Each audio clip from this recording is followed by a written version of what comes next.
My experience growing up in a haunted house. I grew up in the 90s in Minnesota. My parents divorced when I was 8, and we spent every other weekend at my dad's haunted house. This house had every type of ghost you could think of. A shadow man in a trench coat and a brimmed hat, another separate shadow figure that danced down the hallway, a man dressed to go fishing, a doppelganger of my father, 2 giggling little girl ghosts, and many other unseen entities.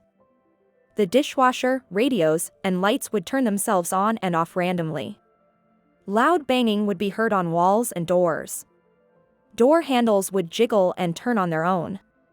Feelings of being touched or caressed in the shower were reported. My father also had an incident where he felt someone crawl into bed with him in the middle of the night when he was the only one home. My uncle reported hearing 2 little girls giggling and singing in the basement one night while sleeping downstairs. Upon awakening the next morning, he discovered there were no kids in the house that night. So, who did he hear playing in the middle of the night? Also, there was a salamander plague one night. The entire yard was covered in slimy, slithering salamanders. It only ever happened once. Not positive if that is paranormal, but it's certainly strange. One sunny, Saturday morning while visiting my dad, my brother and I was up early watching cartoons. I was 8 years old, and my brother was 3. As we sat on the couch, we heard 3 alerting knocking sounds on the wall 5 to 6 feet or almost 2 meters behind us. Knock, knock, knock. Our heads quickly snapped back to look at the wall where the sound was coming from, but we saw nothing. My brother and I quickly turned to look at each other with frightened eyes. I, being the older sister, tried to be brave. I told him it was nothing. As we turn our attention back to the cartoons, my little 8-year-old brain is spinning. What if that banging noise we just heard wasn't just the pipes, as I had been told so many times? What if it was a ghost? I hate when ghosts come around. Why isn't my dad around whenever this happens? As these thoughts swirl in my head, we hear it again. Knock, knock, knock. This time it is coming from somewhere in the kitchen off to our left. It's not as loud as the first time, and the sound is different. Like someone is knocking on the kitchen counter this time instead of the wall. We quickly strain our necks to peek inside the kitchen with lightning speed to catch whomever or whatever is making that noise. Again, there is nothing there. I take a deep breath. Once again, I pretended to be brave and told my brother.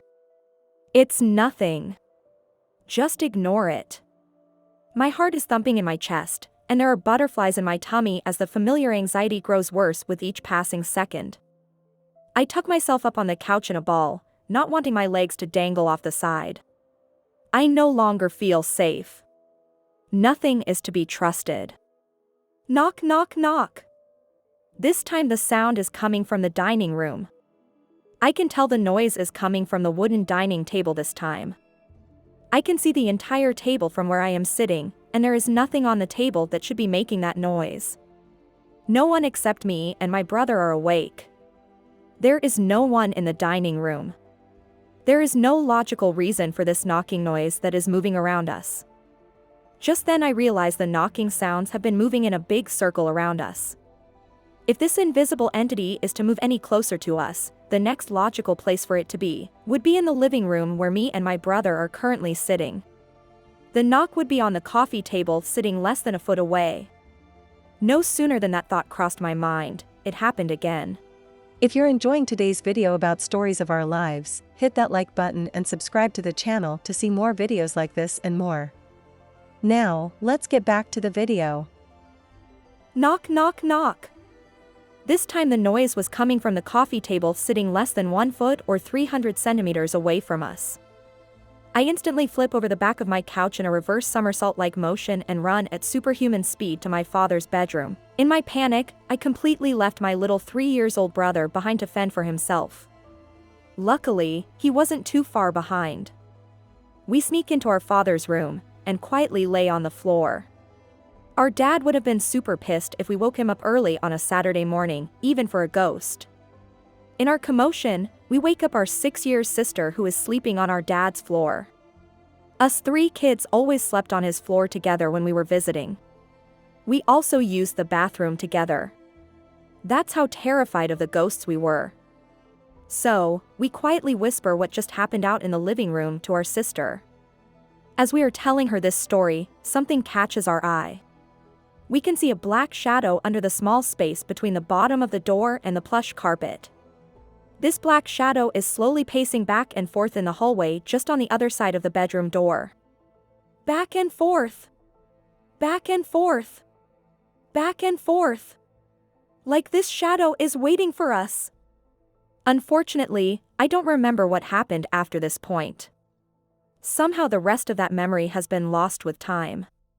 But I know for sure we didn't open that door. Thanks for watching, and if you enjoyed today's video, hit that like button and subscribe to the channel to see more videos about stories of our lives. Click on one of these videos to watch more and see you soon.